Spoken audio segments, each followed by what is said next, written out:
Good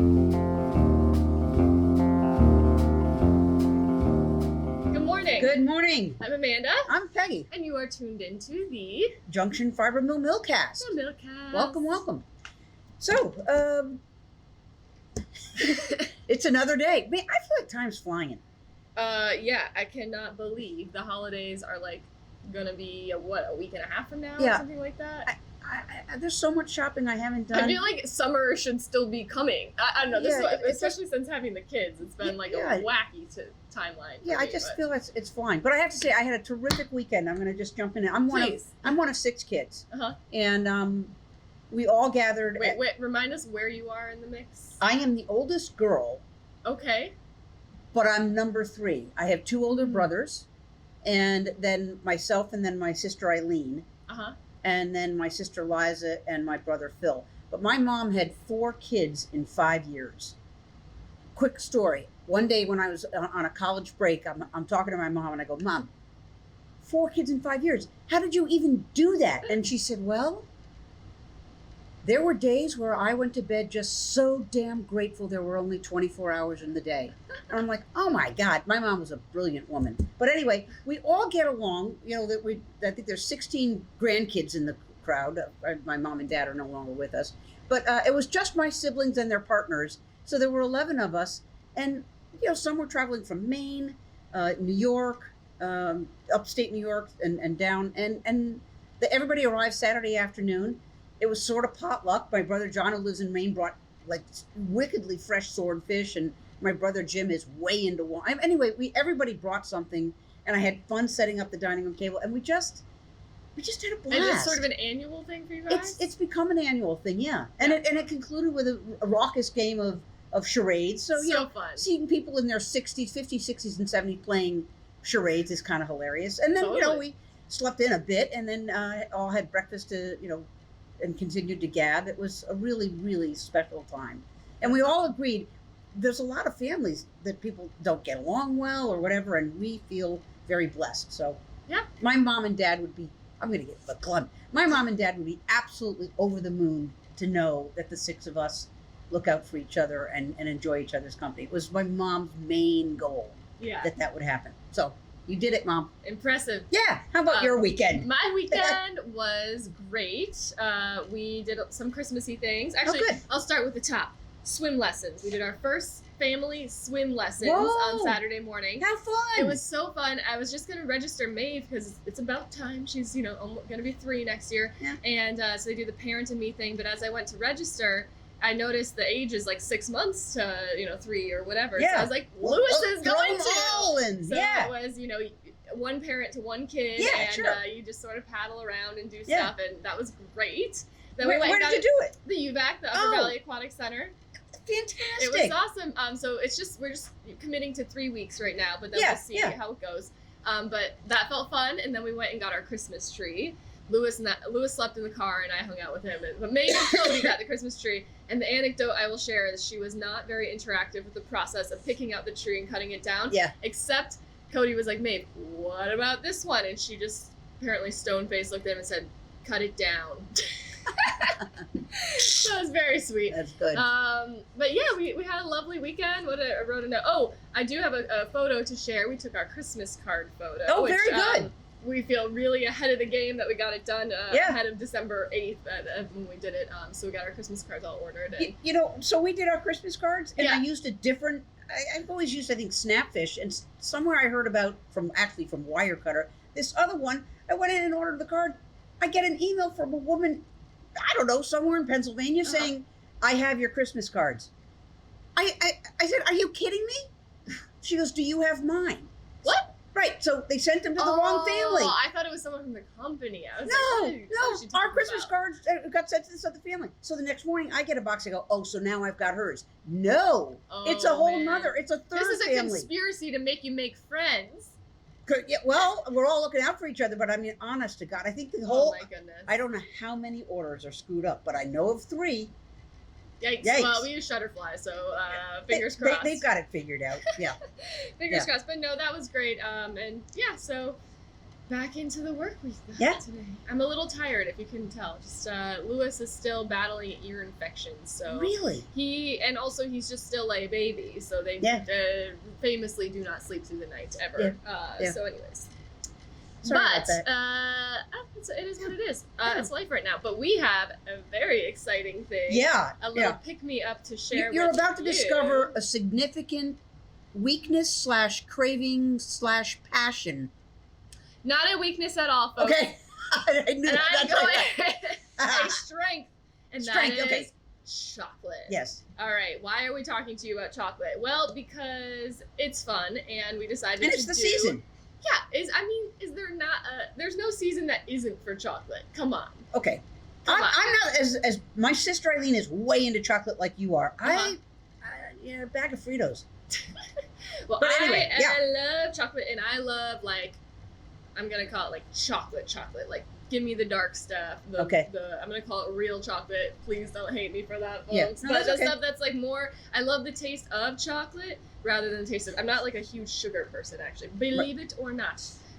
So I'm really thrilled. We found this company, Goodnow Farms Chocolate, the small company out of Massachusetts that is making their own chocolate. Yeah. And we decided to do a hot cocoa and yarn bundle for y'all. That's we have the yarn to make mittens, as well as a artisanal hot chocolate, and it's just a sort of special, like, perfect for a last minute Christmas gift. Type of thing. So to talk more about it. So first of all, the bundle, right? We wanted to do hot chocolate. And yarn. Very fun. Very good combo. Yes. So we were like, where should we source the hot chocolate from? And that's how we stumbled upon Goodnow Farms Chocolate, which you'll hear all about in a moment. But the bundle itself, we are including all the yarn that you need to make the Philia Mittens by Mary O'Shea, which we've talked about on our social before. They're really cute. She's terrific. She is awesome. She's in Maine. In Maine. She specifically designed these mittens to take advantage of, like, the natural properties of wool. These are going to be, like, really good for if you live in New England, if you live in a cold climate, or you want to gift these to someone who does. So we decided, it's December. Yeah. We're getting into the Christmas spirit. What about a mitten bundle? So I've got this Romney, man, it is fantastic. Yeah. Black Friday, people were buying up this Romney like crazy. This is gorgeous. This is from a farm. Both of these are from a farm in Heartland, Vermont, literally like maybe 10 minutes from here. They just have a phenomenal flock. And so we're pairing either this is an example of winterberry with the gray, or we also have a bundle with birdsong in the gray. And then if you want the white Romney, we're doing red hots and the white, as well as the tangerine twist with the white. Yeah. And the bundles will also come with this maple hot cocoa from Goodnow Farms Chocolate, which is made with its only ingredients are cacao powder and maple sugar. That's incredible. I know. And so the maple sugar actually is grown. You'll hear in the interview, I sort of gave the owner a hard time, but some of the trees are in Vermont. Oh, okay. So it's a Massachusetts product, but it's actually even more Vermonty than it might appear. Okay. But anyways, it's super delicious. I can speak to that. I brought some home and have been doing some really crucial R&D. Well, of course. Or R&D, quality control. Yeah, all of the above. All of the above. So we thought it would be fun to chat with the owner. We have Tom Rogan. Him and his wife Monica started Goodnow Farms Chocolate, and he's going to tell you all about it. Enjoy. Tom, thank you so much for joining me today to chat about something other than fiber, chocolate. Of course, I'm very happy to be here. So first of all, I'd love to just hear a little bit about how you got into chocolate. My wife and I were living in Los Angeles, and we stumbled across craft chocolate in a small store in Santa Monica. And it opened our eyes to the idea that you can make chocolate yourself, that it comes from a fruit, that there's this whole world of sourcing and farmers out there that really needs attention because there are a lot of issues with how cacao is being sourced. So there's this whole world that opened to us, and that just inspired us to start making our own chocolate because we love the idea of there being different types of beans and different flavors, and we're both very creative people, so that really sort of inspired us. Okay, so you saw these other bars, you thought I could maybe do that. But I suppose it's a big leap from where that idea was to today. So what did that sort of process look like? We did it for a hobby for a long time. We started in 2005, and then we'd share with friends, and they would always say, "Oh, this is amazing. You guys should sell this." And we both had careers. I was working in television. Monica was working in real estate development. And it wasn't really a serious thought until 2010 when I sold my TV production company, and it was a 5-year earnout. So we knew at the end of 5 years, we wanted to have kids and we wanted to raise them on the East Coast. And so we started thinking, all right, in 2015, if we move back to the East Coast, what will we do there? And that just sort of naturally dovetailed into making chocolate because we've been doing it as a hobby and we really were interested in it and it allowed us we thought we can build a chocolate factory behind our house or near our house somewhere so we can spend time with the kids. And it sounds like you guys are on a very old farm in Sudbury, Mass. Am I pronouncing the town name correctly? Or not. So Please correct me. so Sudbury, Sud, Sudbury. yep, has the distinction of having the 01776 area code. Um, Okay. so yeah, so we looked here. We wanted mainly it was about schools is our reason for looking in this area. And we just stumbled across this amazing old farmhouse. It's over 200 years old, has a barn in the back, and the best part was there was a garage attached to the barn that we could build out to be our chocolate factory. So it just was a natural fit. And now, at this point, I'm going to make an assumption that it's not just you and your wife anymore. Correct. Yeah, it's a lot of work to make chocolate, so we have a number of couple full-time and some part-time employees who are helping us out. Okay. So, you are very, I've got your chocolate bars, that we are carrying in our shop this month, right in front of me. But as I look at the label, that it's just chocolate block full of information. And one thing that really hops out at me is I've never heard this word before. Associativite. Please correct me on that one too. That's right. Yeah, nobody gets that right. Asocivite, and all that means in Spanish is association of Chivite. And Okay. Chivite is the village the beans come from. It's San Juan Chivite. So that's Okay. all Chivite means. And then the other bar I've got is your Ecuador Esmeraldas. That one's a little bit easier. Yes, Esmeralda, so Spanish for emerald. It's the Emerald Coast of Ecuador. It's the Esmeraldas region, which is named after the fact that there were a lot of emeralds there. Okay. Well, the reason I want to point that out is this isn't just dark chocolate. This is specific to a region, and that seems to be something that Goodnow Farms Chocolate is all about, is drawing attention and informing folks, sort of like how we do in our yarn. We don't just make wool yarn, we make North Country Cheviot yarn, which is sourced from specific farms. So I would love to hear about how that resonates with you and why you decided to, rather than just make a big blend of dark chocolate, why do you put so much attention to the specific place that each bar comes from? It's really the whole reason we're doing this. I shouldn't say whole, there are other reasons too we'll get into, but we love the idea that different cacao beans have different flavors. We kind of liken it to if you've been eating Velveeta your whole life, and suddenly your eyes are open to the world of Camembert and cheddar and Gouda and all these artisanal handmade cheeses that are using real ingredients, and it's drawing out the skill of the maker is drawing out these incredible flavors. It's the same thing with chocolate. Mass market chocolate is basically, the Velveeta of chocolate. It's a heavily processed product. You have cacao that is not great quality and it's over roasted, it's alkalized, removing all the flavors anyway. And then they suck all the cocoa butter out and they sell to the cosmetics industry and they pump in soy lecithin, and that resulting mix tastes terrible, so they add vanilla to make it taste better. And Hmm. that's what it's kind of ironic. People say I like chocolate, when really what they like is vanilla, because that's the flavor you're getting from most mass market chocolate.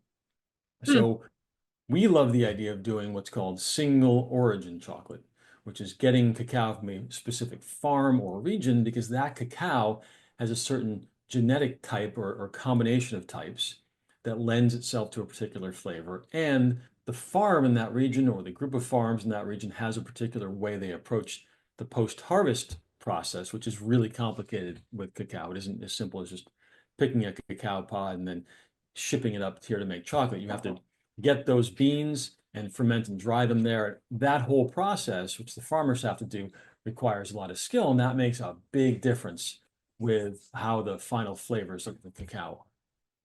It sounds to me like you're talking about wine. You could put cacao, some wine into that when you're talking about sort of how people approach it. So this is definitely a different way to approach your chocolate desires. And I have to say, I tried both of these bars just before we hopped on the call, and they are delicious. And I was also struck by the amount of ingredients, like you said, compared to mass market chocolate. I'm going to butcher the name, but this one with the maple sugar in it as well. Yep. It's 3 ingredients. And I think the other one as well. It's just instead of sugar, it's maple syrup. And the other ones are just the cacao beans and the cacao butter or cocoa butter. And I'm curious, you make a distinction on your site that you take the time to create your own cocoa butter. And I'm curious if you could just talk about that process a little bit.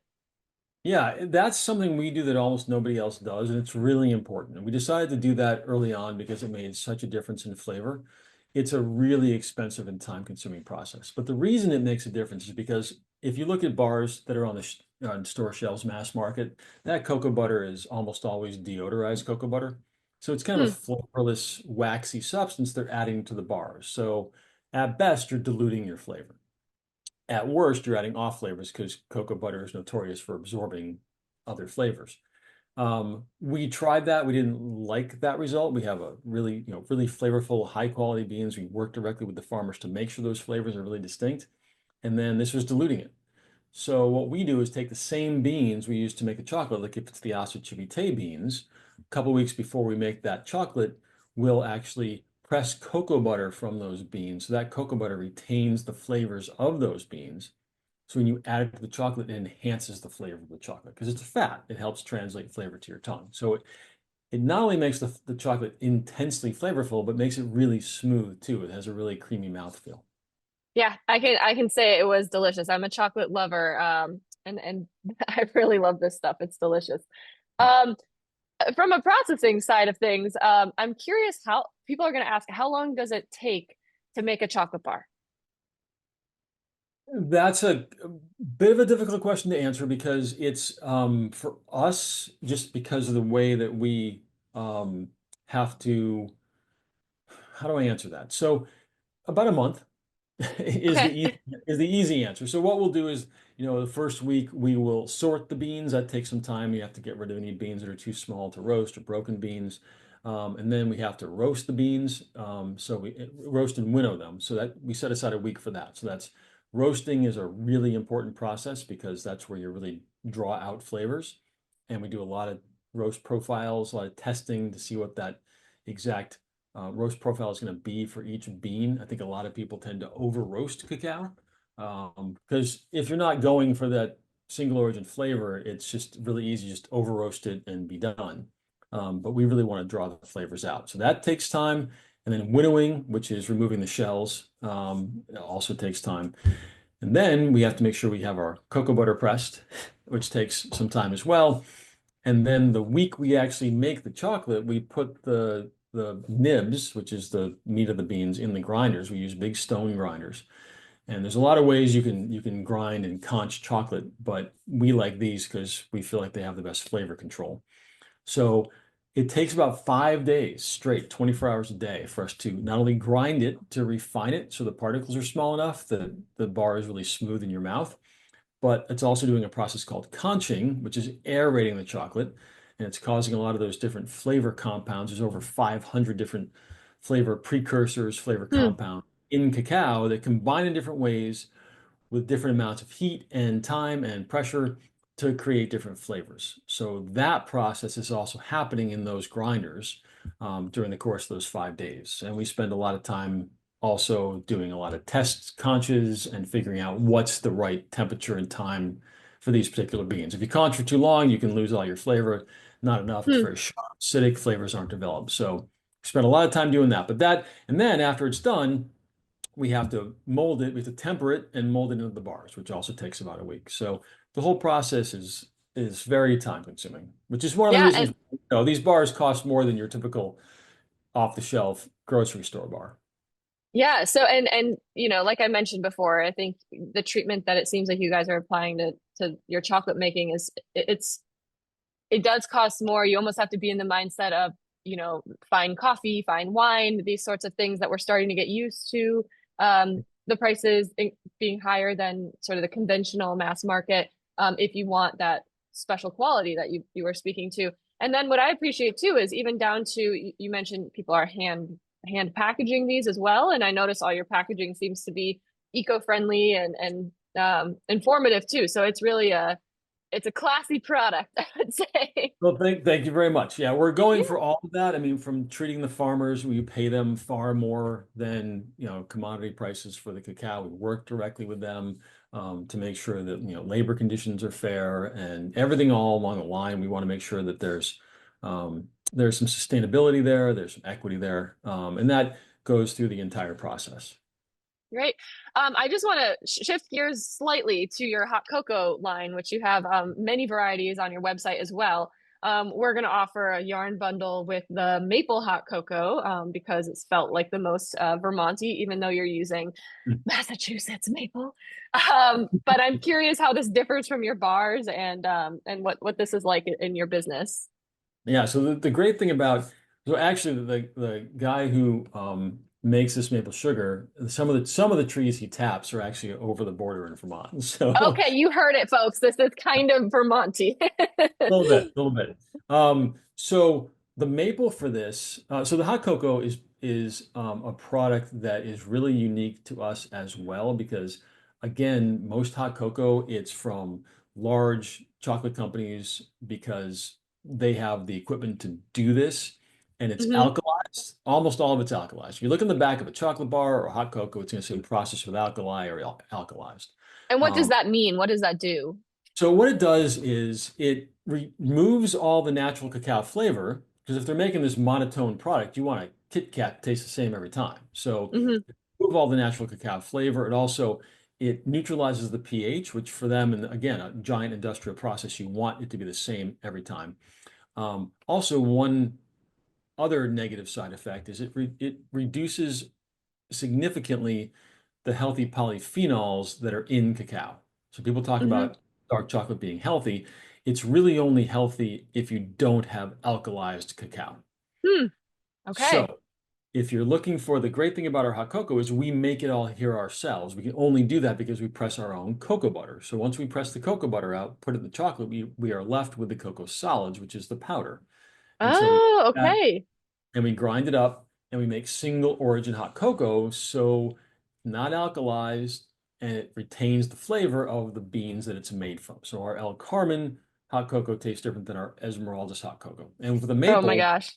it's all 100% maple sugar, locally sourced here in Mass, with a few trees being from Vermont. And the great thing is, the guy we get it from, he's actually one of the few people who can granulate his own maple sugar. So it's incredibly fresh, really hmm flavorful. As with all our ingredients, we try to source whenever we can locally, and we always look for the most flavorful, most sustainable. Just there's a lot of boxes to check there, but this is really Yeah. great. Oh, well, I have not tried this one yet, and I'm so excited. I'm a very big hot chocolate drinker, and I'm always looking for a hot chocolate that has way less sugar than what the mass market stuff has. And I think that yours is going to be a real treat, especially looking at the ingredients. All it is cacao powder and maple sugar. That's amazing. And you've got a lot of different flavors on your website. Um, I want to wrap things up with just letting folks know, aside from Junction FIber Mill for the next little bit here, where can folks find your chocolate? How can they get their hands on some? So the easiest way to find our stuff is go to our website, go to our store locator, and it'll tell you some of the stores near you, not all of them for various complicated reasons. But we're found in a lot of it's gourmet and specialty. We're not in any grocery stores. Cheese shops, wine shops, that kind of thing. hmm And then it looks like folks can order right from your website as well. Is that true? Yes, order from our website. Order shipping is free for orders of $75 or more. All of our stuff is always available there, including the hot cocoa. So, and right now we have some great holiday gift. I know you probably don't want to. No, we're gonna air this I think in time for the holidays, just under the wire. That's what was just crossing my mind is after I was already sold and now I'm thinking, ooh, who on my list can I get some chocolate for? Because this would make a fabulous gift, and it looks like you guys have a lot of different sets that are very beautifully packaged for anyone on your list. Yes, we actually have a hot cocoa tasting collection, which it doesn't include the maple, but it also we have another one that includes our very first handmade bonbons. So there's cool options there. All right. Well, Tom, thank you so much for taking the time to chat with us and tell us all about chocolate. And yeah, I know I'm hungry now to eat some more. Thank you so much. Of course. Thanks for doing this, and really appreciate you having us on, and good luck with the holiday season. Thank you. Wow. That's passion. Yeah, it's so cool. It reminds me, honestly, a lot of what we're doing here. And, with the breed-specific yarn and sort of having the equipment and the machinery to really create the best version of a Romney yarn. He's doing the same thing with the various, not only like chocolate writ large, but like the specific different areas that it's grown. So in addition to this mitten bundle that you can get now, Tuesday at 10 o'clock on our website. Yep. Limited. We also, if you're coming to our retail hours here at the mill, have the 2 chocolate bars that I talked about on the interview. We have the maple sugar. Again, I cannot pronounce this word. Asochavite or something. That's where it comes from, the bean. And then we've got the Ecuador, which is, they're both sort of straight up dark chocolates. This one's just sweetened with maple sugar, which is very cool. Fun.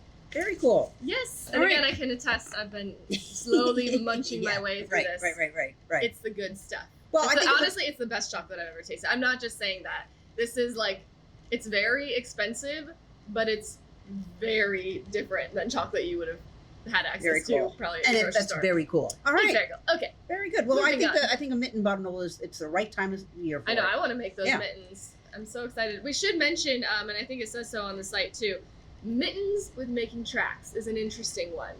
Right. You run into the same thing of a sleeve with making tracks, which is you knit your first mitten, right?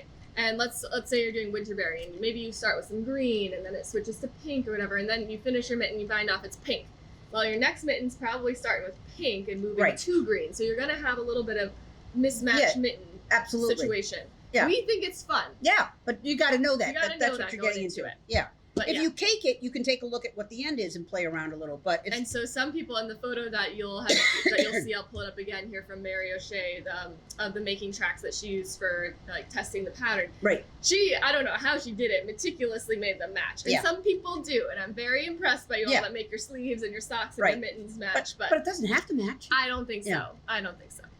I'm going to share with you what I'm knitting. Yeah, I've been delinquent. I have not touched knitting needles in too long. I lied last week. I said I would.